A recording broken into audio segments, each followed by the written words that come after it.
We're back with Dr. Sandile Hlatshwayo. Sandile, do you remember the question or you want me to repeat it? I remember the question. Go ahead. So you were asking me what issue, global issue, that I would attach myself to. So just to repeat the question, you were asking me if I had to attach myself to one global issue, which one I would attach myself to. Uh-huh. I don't think I have to choose, but if you want just one, the answer that I would give, it's pretty actually holistic, is economic growth. So the challenge of promoting economic growth. And I think that so much of it comes down to inclusivity. And so I'll take this in a couple steps. So the first is economic growth. So as a macroeconomist, economic growth is the singular thing, and I'm actually going to GDP growth, the singular thing that actually has been the most sustainable way of bringing people, whole nations, out of poverty sustainably. Now, the reason I add this second piece in terms of inclusivity and the importance of it is and this is inclusivity with respect to women and women's equality, with respect to LGBTQI, and inclusivity as well, across the board. And I mean, you could even think in India in terms of the caste system, right? So there's a lot of different ideas that inclusivity could include. But the reason I say through inclusivity is that there's ideas, there's productivity, there's money being left on the table by not including certain groups in conversations, by not including certain groups in the boardroom, by not including certain groups in market structures. And it's low-hanging fruit, if you will, particularly in the developing and emerging world context. And so if I had to pick a particular issue to attach myself to in terms of what I think actually is just a very, very easy sell economically and a very impactful sell economically, it would be promoting economic growth through inclusivity. Wow. So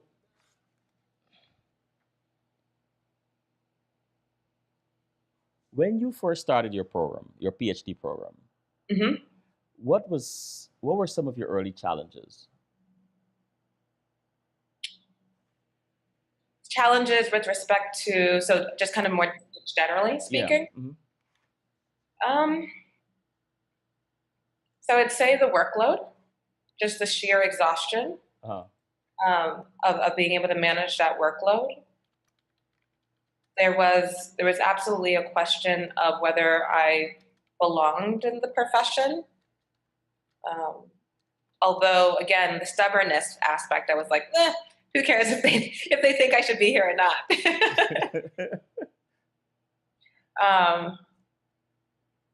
And then there was a longer term question in terms of whether I wanted to stay in academia or a return to the policy world. The policy world being different than, so academia is becoming a professor, and whereas the policy world is very much not doing teaching day to day, but instead doing the work that I just described, which is actually meeting with policymakers and affecting real policy change, which is very different than the academic space. In the chat room, Johnson said, given that you have researched and traveled, lived in South Africa and traveled to the Caribbean, what lessons can South Africa learn from the Caribbean, and what lessons can the Caribbean learn from South Africa? Oh. I'm putting you on the spot here. Yeah, so that's a fabulous question. I actually think that there are a lot of dual challenges that both regions are facing, and I'll kind of compare just Guyana to South Africa directly in terms of what I kind of felt and saw on the ground versus doing the whole Caribbean. Yes. Trinidad is very different from Barbados, is very different from Guyana, is very different from, so let me just compare kind of Guyana and South Africa. So because both economies rely so much on commodities, that can create these boom and bust cycles for the country's stability, economically speaking, at the macro level. And both countries are and need to continue taking steps away from being so dependent on commodities. So in Guyana, agriculture, sugar, bauxite, etc. So you need to step away from these commodities and towards manufacturing and services to become more stable over time, so that you're not wildly impacted by these global trade prices in these commodities. In South Africa, it's the same thing for diamond and gold and natural gas, for instance. In terms of lessons learned, so South Africa is still struggling with this. Mm-hmm.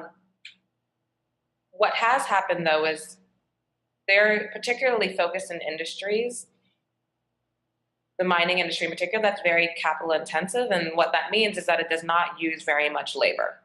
And so that's led to a structurally persistently high unemployment rate, especially amongst young people. And so you have this whole generation of lost talent, right? Because they had nothing to really put their efforts towards because there aren't jobs there.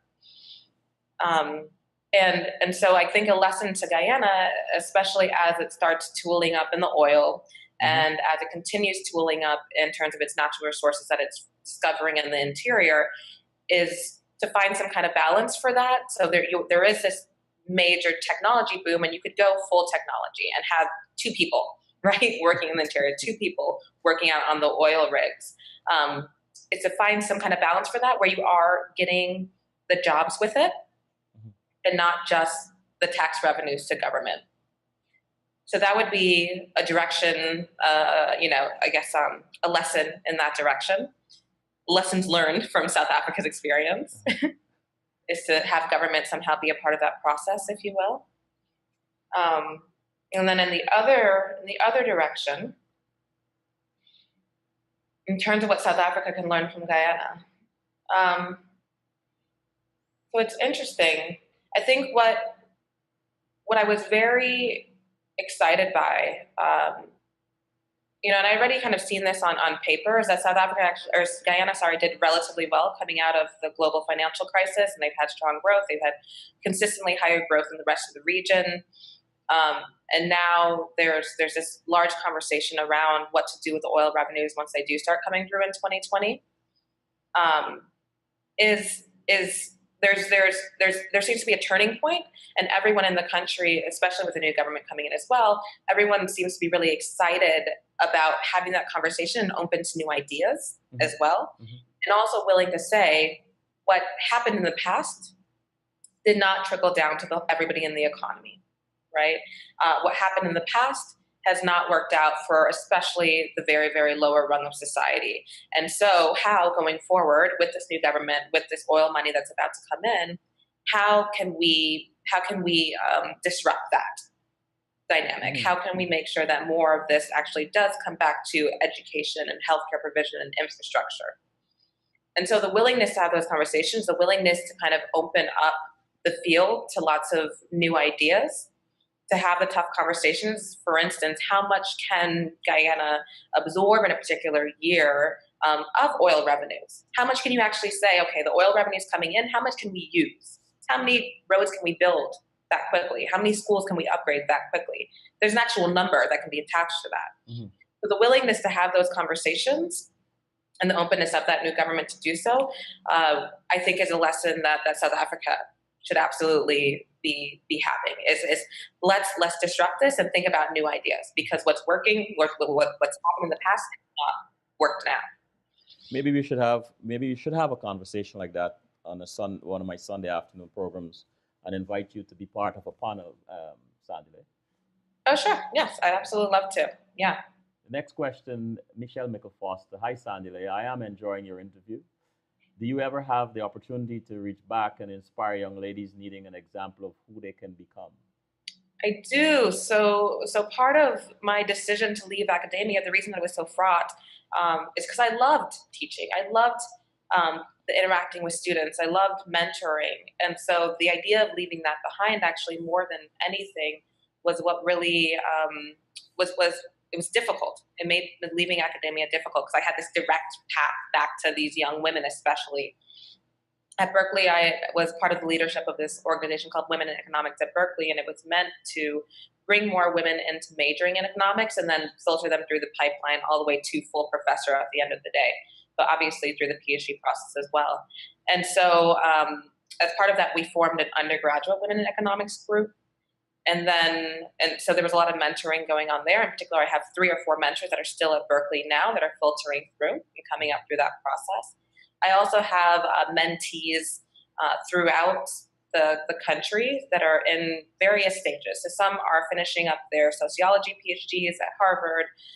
Others are just starting PhD programs at Duke. Some are in undergrad and applying to research summer internships, and so I do as much as I possibly can reach out and pull. Yeah. Very much a part of my narrative and how I got here was people pulling me up. I have several excellent mentors. I'm a big advocate of mentors that pulled me up and into inner circles, and I just want to pay it forward with as many people as I possibly can, especially young women that aren't normally welcomed with open arms into this field, or don't think that they'll be open with open arms into this field. Going forward, now that I'm in this big transition, now that I finished a PhD and I've moved to Washington, D.C., and I'll be in the policy space, I'm working with colleges that are close by. So in particular, University of Maryland, Baltimore County, which is a small honors college led by Freeman Hrabowski, a fabulous college president, one of the best college presidents in the country. And he's fully committed to getting as many Black and Brown students into PhDs in the STEM field as possible. Now, they've been very, very successful in traditional STEM, so the traditional pure sciences, if you will, but there's been less attention in the social sciences. Mm-hmm. And so I've been working with the economics department there to start similar pipeline programs. And as part of that, I also said, send me any students that have any kind of piqued interest, any curiosity that could deal with like a conversation of someone that's going to be open and encouraging to continue those conversations. And so I have a couple students there that I'm currently menteeing that are still at that school, and we have conversations back and forth. But I'm always looking for new opportunities. So also if anyone does have ideas, I'm in the DC DMV area now of ongoing mentoring programs that I can plug into. I would be thrilled to hear about those programs. You're about to start work at the IMF, or have you started this yet? Yes, exactly. Next week, I'll be starting work. Are you excited? I'm so excited. I'm so excited. So I'm going to be joining the Asia Pacific department. And I think that there's just a lot of exciting things happening. I'm also a trade economist. So in particular in the area of trade, a lot of interesting things happening in Asia right now. And so I'm excited to be part of those conversations and whatever movement forward there is with respect to policy there. Talking about international trade and macroeconomics, why those particular areas? Why did you focus on those particular areas? They're the most impactful. So kind of going back to what I attach myself to. There's the big different fields, micro and macro. And then within micro, there's a large field of development. So that's what generally people think of, either the macroeconomists, people that deal with interest rates, inflation, growth, and then people that do development. So people that go into small communities and will, for instance, give out cash transfer programs or do microfinancing or give out goats, for instance, and see how that impacts the community. So those are really the two economists that people tend to think of when they think of economists. And so that was really, for me, it was like, I knew I wanted to get out there and work in the emerging world. Which path should I take? This very macro, high level approach, or the kind of nitty gritty, going village by village and figuring out what doesn't work? How do you power a village from nothing, for instance?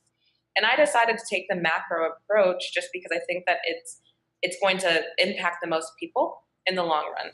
I go back to what I said before, is that what I've seen from the data, and even just from country narratives, qualitative experience, if you will, anecdote, is that the single most sustainable way that we've brought people out of poverty as a human race has been through economic growth. And it's not always equal or equalizing, right? So we've seen economic growth more recently with unequal outcomes and increasing unequal outcomes. But the way that I view it, the bargain that I'm willing to strike is that I'm okay with there being unequal outcomes as long as all boats are rising.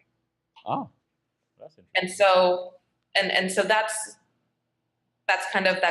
generally my approach. I think that it's increasingly hard to have equalizing growth, even though I think it's a goal that's worthy. But as a macroeconomist, I'm absolutely in support of kind of big picture GDP growth year on year, even if it's unequal in the short term. I think that, again, all boats rising. And when I'm saying all boats rising, I'm saying millions and millions and millions of boats rising. The example I'll give you, which people often point to, is China, right? When it went through its market reforms. And so suddenly you had this exploding middle class where people, in terms of the day-to-day of what that looks like in economic growth on the ground, is people being able to suddenly afford refrigerators. So what does that mean? Now they're able to buy meat, they're able to buy produce and keep it for longer periods. So they're able to provide better meals for their families. There's less health issues. So again, I talk a lot about growth. I focus on these very top line numbers, inflation, as well as GDP growth. But the way that it actually happens on an individual family level, I know filters through in really meaningful ways. The Caribbean. You visited the Caribbean recently. Several countries, Trinidad, Guyana, Barbados, and so on. Tell us about, and this might be unfair, but I'm going to ask the question anyway. Tell us about your observations, first as a woman, and then as an economist. As a woman, I know. So I was largely traveling on my own, and I did Belize, Trinidad, Guyana with mommy and the rest of the family, and then St. Lucia at the very end. And the reason that I chose the solo countries were Belize and Trinidad, and then St. Lucia at the end, part of the reason was I knew that I could travel there alone as a woman, without much trouble. And that was very much the case. So people were hospitable and lovely and invited me out to, have dinner with them. After I'd met them at a coffee shop, for instance, they would invite me out with their friends to have dinner. They made sure I was making it home okay, all of that, which was unnecessary, but it was lovely. No particular observations individually for me as a woman. Women in all these countries seemed very empowered. And indeed, it was women actually that were inviting me out for these dinner parties with their friends and everything. So it was and they were owners of restaurants, or they were creatives, owned galleries. Women seemed very, very empowered and largely comfortable. And I know some of the places, so for Trinidad, for instance, has this very bad reputation from the outside, at least from other Caribbean people. Right. Especially, everybody likes to shade at Trinidad. But for me, on the ground, it was completely lovely, and I felt completely safe there the entire time. So I felt no weird gendered discomfort at all. As an economist, it's the Caribbean is wildly diverse. So for me now, saying, oh, the Caribbean, what's your economic take on it, is as ridiculous as saying, oh, sub-Saharan Africa, what's your take on it? We're talking about a lot of countries and a lot of different situations. So even just comparing, for instance, Belize to Trinidad or Belize to Guyana, each one is night and day in terms of the dynamics on the ground. And it would, I would be like, okay, so I'm going to write 3 papers, right? I can't write a single paper on the Caribbean after being there. Yeah. Would you take on that challenge? I know you love to do this research and write things and so on. I'm supposed to be starting work on Asia. But so I have actually, I've been considering kind of writing down some short vignettes, if you will, from my experience, just kind of takeaways, especially about Guyana. There is this thing of, again, on the ground, it feeling like it's on the cusp of something and the possibility of all the change that could happen. So I may write something in terms of specifically that experience, and maybe even add in some of my personal narrative to that, my family's personal narrative in that. That'd be lovely. Yeah. Because I was visiting there during this time of great transition for myself. I can't do any more school. I'm done with school. There's no more degrees to get, and I'm going into like my full adult life in this way. And so being there at exactly the time that Guyana also is kind of stepping forward. There's some ideas there that are cooking. Dr. Michael Spence. After you graduated from Stanford, you worked with him. I did. Yes. He's a Nobel Prize economist. And you co-authored papers on economic development. Yeah, we've written a few papers on economic structure and growth. And tell us a bit about that experience and how it helped prepare you for your doctoral studies. So Mike is wonderful, absolutely wonderful. He, from day one, took my ideas seriously, deferred to me as the expert in the area of macro, and brought me in to his inner circle as well, and into his home. So I got to meet his family, his children, and again, there was in our interactions just this accessibility and this willingness to learn. So he's a Nobel Prize winning economist, but and you would think that like after winning the Nobel Prize, you're like, okay, I've got this. Like I'm the best in the discipline. I don't need to do anything else. But he is constantly pushing himself forward, learning more, exploring more, wrestling with new ideas, writing down new models. And so certainly I think in terms of my takeaways from our ongoing engagement with each other, it's just that there's the learning process is never ending, and it's such a delight, right? Like to continue to wrestle with new ideas, to take on a new research question and really play with the data or play with the new model from year to year, and to continue to find such enjoyment in that, even if I think at some point I've reached my professional peak in some way, that I've done everything I wanted to do. So that's a big lesson. And then the second is remaining. So as I continue to push forward, remaining really accessible for others in the same way that he was accessible for me. Yeah. Absolutely, I consider him a mentor. So again, in terms of paying it forward and the importance of paying it forward, those are other lessons. And then also not to be wildly intimidated by the titles. His CV is as fancy as it could possibly get in the world, not just in our discipline. And being able to kind of sit in a room and be vulnerable in front of him, and have him be vulnerable in front of me with respect to our intellectual ideas, I think that helped me in my PhD process, because I was walking into rooms with people whose textbook I was holding. Wow. And being like, I didn't really get what you said in that lecture. Like, let's go through this again. And so just that willingness to walk into rooms, even when the person's very, very fancy, at least on paper. Really? I got over that with him very quickly. And so it never even came up at Berkeley. I was like, you wrote this textbook. We're going to go through this. There's a power and strength in vulnerability. And when you mention willingness to be vulnerable, I think of your mom and how strong she is being vulnerable. Who would you say, where did you get that from? Would it be from her? Where do I get the vulnerability from? Yes, the willingness to be vulnerable? Yeah.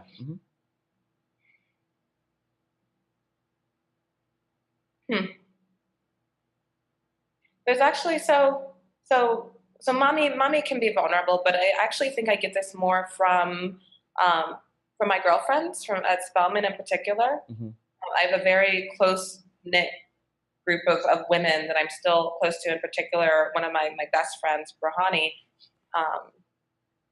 I remember when we were like in kind of junior year, early senior year, somewhere around then, and we were discussing like what our life plans were, so like 10-year plans, casual Friday night activity. And as she was kind of going through it at the time, she was trying to figure out whether to go to law school. And Brahani's, again, absolutely brilliant.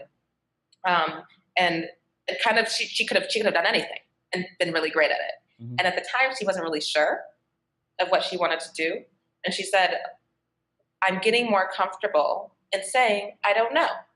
I'm getting more comfortable in sitting in this unknown period and knowing that I will figure it out, but I do not have it figured out right now.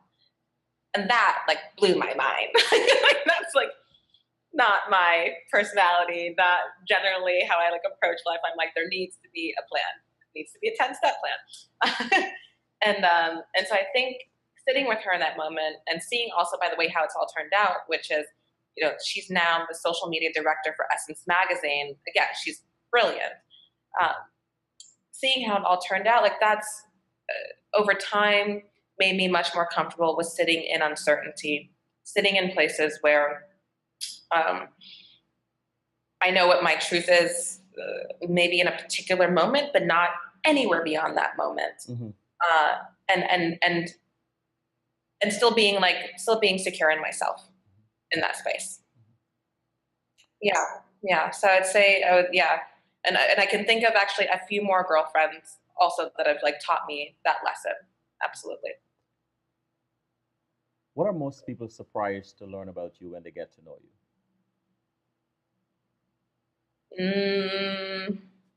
I don't know. I'm pretty generous of spirit in terms of putting myself fully out there. But so I try not to hold back, actually. The most surprising thing. Well, sometimes I am unsure in myself. Yeah. Sometimes I'm faking it till I make it. And I think that surprises a lot of people, because I think my public persona and certainly, when I stand in front of a classroom or I stand in front of a group of people, I come across as rather very confident and very like clear. But yeah, sometimes I'm like in the wind. So I think that would probably be what surprises people most about me. But I'm trying again. I'm to continuously to say that more often, especially with my mentees, because they're like, "Oh my goodness, you're so together. Like you were on this like very clear linear path, and you got everything you wanted." And I'm like, "No, like oh goodness, like I don't want to give off that impression, because then it makes them feel as if they can never ever get to this stage, or they can't get to the next stage." It's been really important for me to increasingly say it can be messy at times. I can be messy at times. Yeah. Any advice we're human, right? Like of course. Yeah. For young men. But Black women are not always given the space to be human, by the way. And so I again increasingly want to share this narrative of like but especially me as a Black woman that has accomplished a lot on paper. I'm still very, very, very human. Yeah. If you were to sit down with me for an interview 10 years from now, what will you be telling me about your accomplishments? About my knowledge? About your accomplishments. Oh, about my accomplishments. Hopefully I'll still feel as if I'm just starting out. I like that. Every year, I look back, kind of 5 years ago, 2 years ago, and I say, okay, like, where are you relative to then? And it's always like, oh no, I totally didn't know what was going on 2 years ago, a year ago, 5 years ago. And now I kind of have a better, I've righted my path a bit, if you will. And so I hope that continues to happen. I hope that I continue to be a dynamic, learning human being that feels always on the edge of something. If in 10 years I'm saying, oh, I've crushed it, done, dusted, retirement soon, early, like then things have gone horribly wrong. I hope that I'm as anxious about next steps, as hungry for what comes next, as emboldened to still try and make a larger mark on the world in 10 years. Yeah, I hope I still feel like I'm at the beginning of things. So looking back on the on your academic path, what have you learned about yourself in the past 10 years? One thing. So much. Like, where to begin? Yeah. Trying to think of like the big highlights. To ask for help is a big one. Ah, To ask for help early and often. That people want to help. You just need to ask the question. okay. And people will show up for you in incredible ways that are completely unexpected. To take kind of pitfalls, hurdles as learning experiences, and less as personal marks against myself. Okay. Yeah, those are the really big ones. To take myself less seriously. Yeah, those are the big ones in terms of the last 10 years of development. What still surprises you about you? What still surprises me about me? Uh-huh. I know, Sandile. It's like I really should have not come on this show this afternoon, but I've waited for so long to get you, and I know you can answer these questions. I'm always curious about your answers. Yeah, what surprises me most about me? I think so. It's a mixed thing. So it's something that I'm currently struggling with slash Uh-huh. happy about, but this is a mixed answer. So I tend to put other people's needs very, very much above my own, despite the fact that I am also very, very like a huge self-advocate. But I can be too giving, too bending, if you will. And I think maybe what surprises me most about me is as I've been struggling with finding better balance and breaking up some bad habits, old habits, adopting new habits, how even with a lot of intentionality behind an effort to change something about me, even if I have the language and the skill set and the 10-step plan, that there are some deep soul things, if you will, that are sticky. That I can't seem to shake. And again, this is not necessarily a horrible thing. Like it's a wonderful thing to be incredibly generous and loving and accessible to people and bending to people. But you have to have balance. And so, yeah, I would say that's the thing that surprised me the most is that there are some sticky, deep characteristics that are very, very hard to shift. Which given how open and academic intellectual I am, I was like, if I want to change something, I'll change something, right? It's been interesting grappling with that. There's a question in the chat room I forgot to ask you. Miriam asks, what can Africa learn from Silicon Valley? Oh. Everyone wants to be Silicon Valley. What can Africa learn from Silicon Valley? Certainly the importance of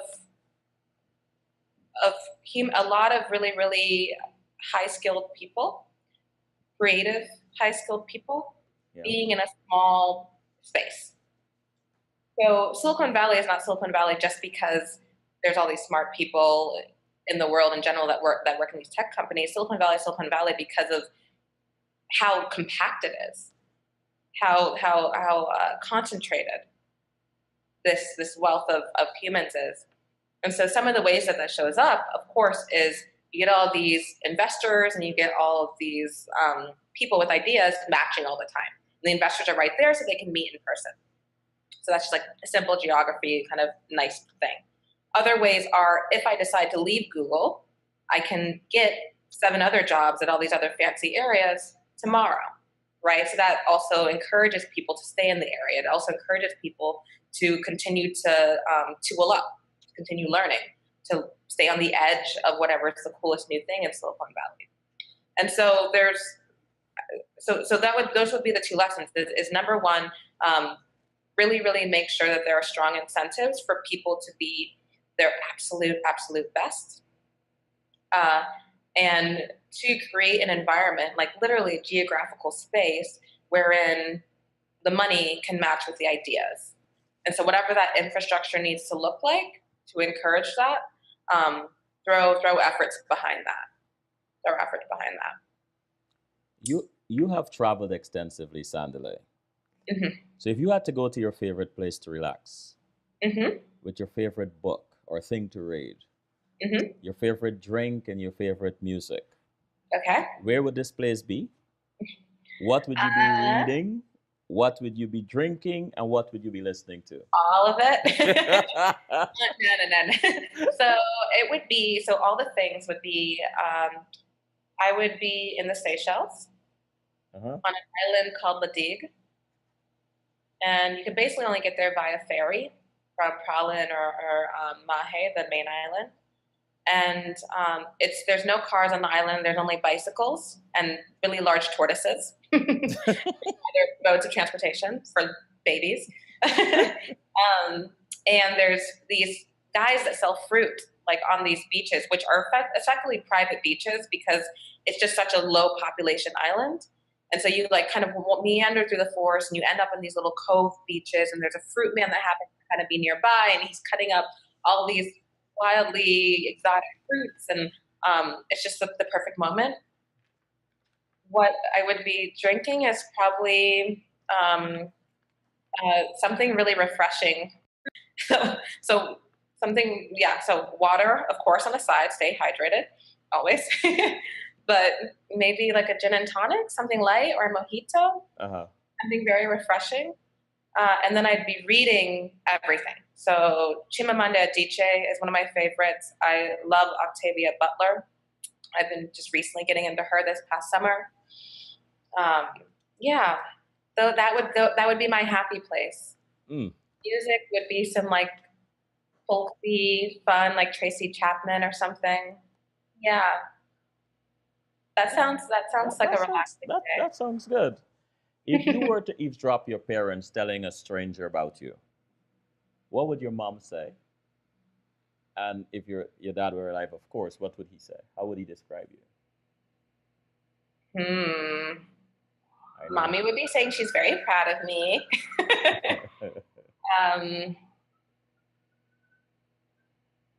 I think that she would describe us similarly, actually. I very, very much do take after her, and am hopefully continuing to grow into her. Like I always joke that she's more beautiful, smarter version of me with way better hair. With what? For those of you that know my mother. So I think that she'd be saying, Sandile takes after me a lot, and I'm very, very proud of her. Yeah. My dad, so I think his politics actually were probably a little bit left of mine, and therefore his economics were a little bit left of mine.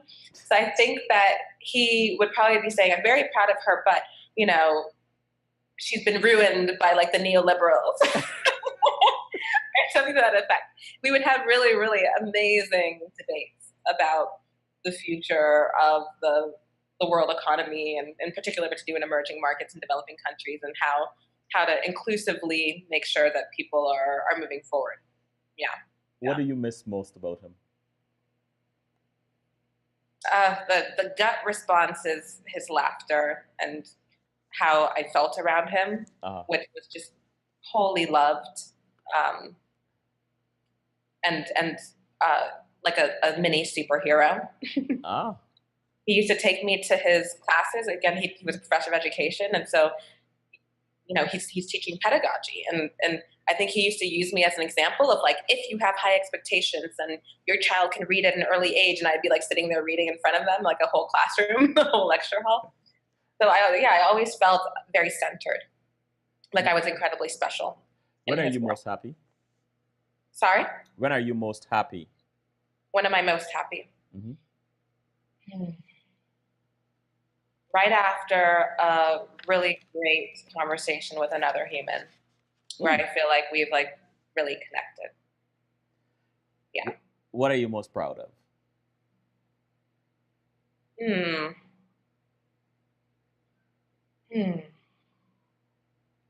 I think my little brother. Oh. He is a wonderful human being, and I felt like a mini mommy to him because I'm 10 years older than him. Mm-hmm. When we were growing up, and when he was born, our family was going through a really hard time because my father had been in a horrible accident and was in recovery. And so a lot of the rest of the family's resources were on my father, and I kind of was like, again, mini mommy to this little human. And I got to kind of see him go through all of his stages over time. And then I left for college, of course, because I'm 10 years older. And we've gotten closer as he went through the late high school phase and into college, and now we're able to connect again on this kind of adult level. And I adore him. He's such a great human, and I like to think that I had some small part of who he is. Mm-hmm. He's so loving and so thoughtful. He's good people. If you could go back in time, what would you tell your 15-year-old self? The classic question. Yes. The biggest one is stay focused on your dreams. Uh-huh. But that's the easy one. I think I don't know if this is like, if our advice is useful on an ongoing basis, like my generation's advice for the next generation. Things have changed so much for them. Mm-hmm. So for example, I don't know what it's like to go through high school and college and have all of my both successes and failures forever on the internet, especially the failures. And so even where I'm like, take risks, go wild, you're young, go have fun, throw caution to the wind, I'm like, that's actually not perfect advice for this generation of 15-year-olds. Mm-hmm. They do have to be more careful than we ever had to be. But with that said, I guess my defunct, possibly old, outdated advice is to stay singularly focused on their dreams, on their goals, to absolutely trust that the universe will be there to catch them if they're doing their part of it.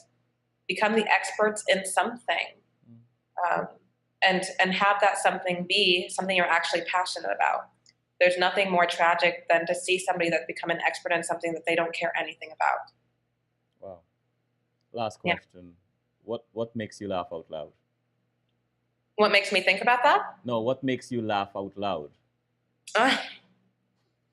Lots of things. But my friends make me laugh all the time. The hilariousness of us trying to adult as adults. Oh. It's like, Sandile, as always, so easy talking to you. I didn't realize we went past the time. So thank you very much for spending this time with us. And thank you so much for having me back again. I don't know if I've added anything new to this. You definitely have. It was such a delight. I really appreciate all the questions. Now I have all these paper ideas brewing in my head about these cross-cultural lessons in economics that I should be writing down. So I really appreciate it. It was wonderful. Good. Thank you, Sandile. All right. Thank you. Have a good evening. Good evening.